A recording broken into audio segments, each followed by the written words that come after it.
E vamos falar agora de mercado financeiro. Nós tivemos na semana passada um movimento meio atípico de mercado em que a gente acompanhava a alta do dólar, mas alta também da Bolsa de Valores, num embalo muito positivo, Bolsa batendo recordes aí de pontuação do Ibovespa, enquanto o dólar retornou a um patamar bastante elevado.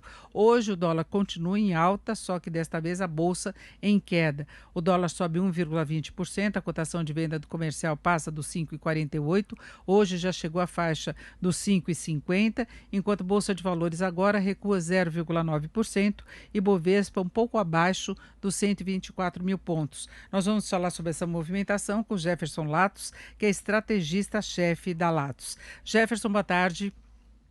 Oi, Denise, boa tarde. Bom, Jefferson, na semana passada a gente questionava essa movimentação e no mesmo sentido de bolsa e dólar, porque geralmente quando você tem o dólar em alta, ele é termômetro de expectativas mais negativas, de preocupações, e a bolsa, exatamente pelo mesmo motivo, tende a cair quando o dólar sobe ou quando há uma fuga de capital, por exemplo. E desta vez a gente teve esse movimento distinto que envolveu também curva de juros. E agora a bolsa perdeu fôlego. O que está acontecendo neste começo de semana? Olha, é um movimento meio global, né, Denise? É uma preocupação aí com questões.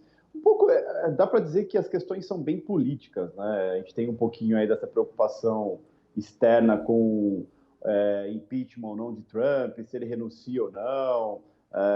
Enfim, isso preocupa um pouco.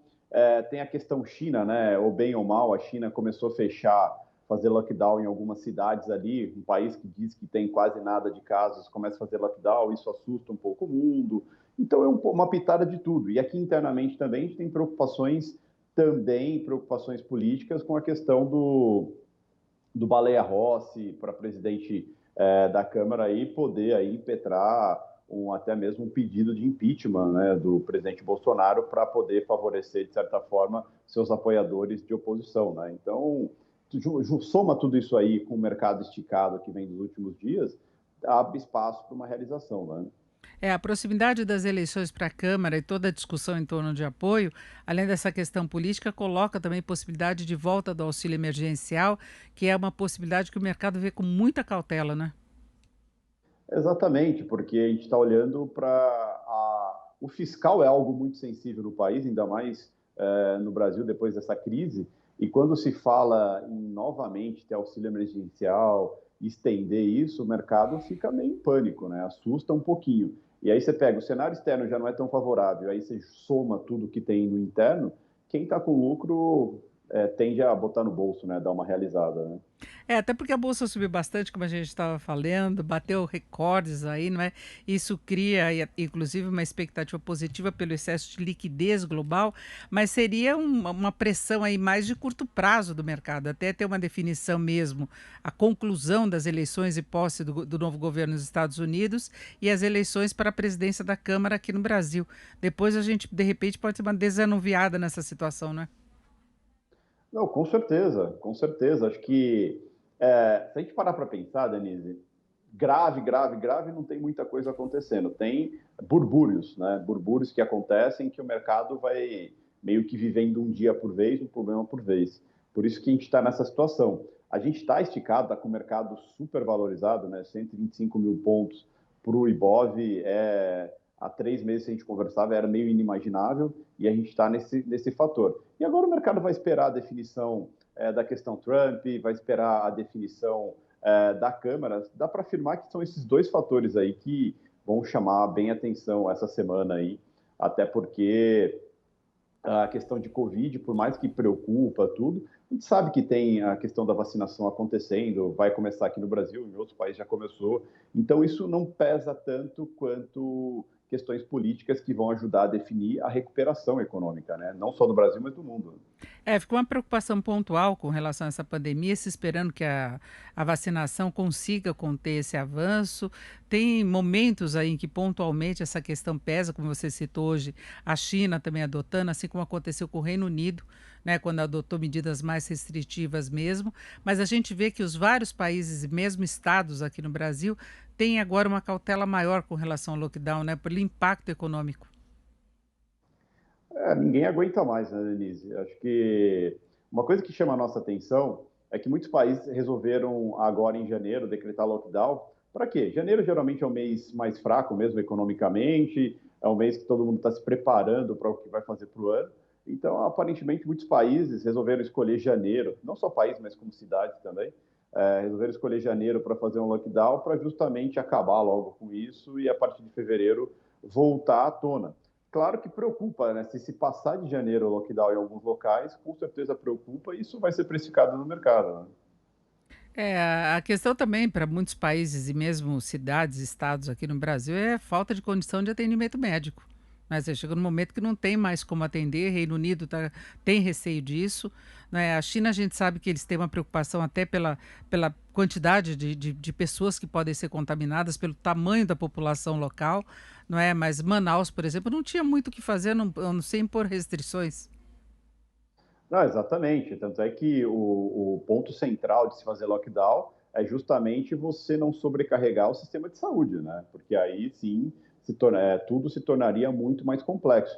A gente tem ainda um sistema de saúde sobrecarregado, né, em várias cidades, em localidades, e isso preocupa bastante, como citou Manaus e outros lugares, e ninguém quer que isso aumente, que isso piore, que aí sim pode acarretar problemas econômicos maiores ainda, né? Então, a gente está naquele meio termo, né? Ou faz um lockdown e vê se resolve e não deixa complicar o sistema de saúde, ou, mas complica a questão econômica, né? Que já está sensível, ou deixa aberto e corre risco de piorar mais e lá na frente ter que fechar de novo, pagando um preço às vezes muito mais caro, né? Então tá esse vai não vai, mas toda cidade que determina, levando em consideração o Brasil, toda cidade que determina um lockdown ou alguma coisa mais dura, a gente percebe aí as críticas são muito altas, né? Mas se critica muito, mas também não se dá uma solução, né? É, e não se toma cuidado, que poderia ajudar bastante a evitar o lockdown, né? Medidas preventivas da própria população. Agora, Jefferson, pelo movimento que a gente tem visto de bolsa e por esse excesso de liquidez, de repente o mercado pode retomar, mesmo sem uma definição política, um movimento mais positivo, né? Olha, Denise, a gente tem um excesso de liquidez global, né? Com esses estímulos, principalmente vindos de bancos centrais e tudo. Então, tem muito dinheiro para ser investido. A Bolsa Brasileira, quando a gente olha dolarizada, ela está barata para o gringo, né? O gringo está com muito dinheiro, a taxa de juros aqui é baixa, e o dólar é alto, então a Bolsa está barata. Então, mesmo com, vamos dizer assim, sem grandes boas notícias, a gente pode sim ver a Bolsa continuar subindo com excesso de liquidez. A gente sempre fala que é muito importante ela ter os seus momentos de realização, ainda mais agora no cenário que nem a gente está agora, ter seus momentos de realização, porque para continuar subindo, né? Não dá para subir em linha reta. Então, esses momentos, dias como hoje, tanto é que a gente percebe que a liquidez está super tranquila, que a gente não está vendo o mercado desabar, né, Denise? A gente está vendo o mercado até que tranquilo, depois das altas expressivas que teve nos últimos dias, né? Então, a gente acredita, assim, que a alta vai continuar, né, com dias leves de realizações, né? É, e teve algum impacto essa movimentação toda em curva de juros aqui no Brasil? Não expressivamente, né? Teve um pouco, mas não expressivamente. Teve mais no dólar. Tanto é que chamou a atenção do Banco Central. O Banco Central atuou hoje vendendo mais 10 mil contratos de dólar, né? Então, a gente percebe que acima dos 5,50 já incomoda o Banco Central a ponto dele vir e atuar, né? Até porque entra no que a gente conversou no sábado, né? Dólar muito caro pressiona inflação pressiona o BC a atuar mais agressivamente na alta de juros, né? Então o BC está ali meio que no dólar tentando dar uma controlada e aparentemente passou o recado para o mercado que acima de 5,50 é incômodo, né? É, nós tivemos até o relatório semanal Focus divulgado hoje pelo Banco Central, que não trouxe aí grandes alterações das projeções, mas o mercado prevê na Selic um pouquinho maior. Semana passada previa 3%, agora 3,25%. Inflação, pequenas variações de 0,01 na projeção, nada que altere muito, assim como do PIB, né? Então é meio que compasso de espera, vendo essa turbulência de curto prazo, mas ainda confiando em recuperação, inflação dentro dos parâmetros da meta, juros ainda baixos, seria mais ou menos o cenário para este ano.